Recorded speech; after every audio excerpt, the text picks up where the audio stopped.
In this video, I am sending and receiving data through SX1278 LoRa module. Transmitter LoRa send count value from 2000 and receiver LoRa will receive the data and display in I2C LCD.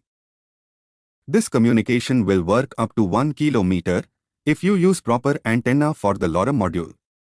This LED indicates the communication between the two LoRa modules.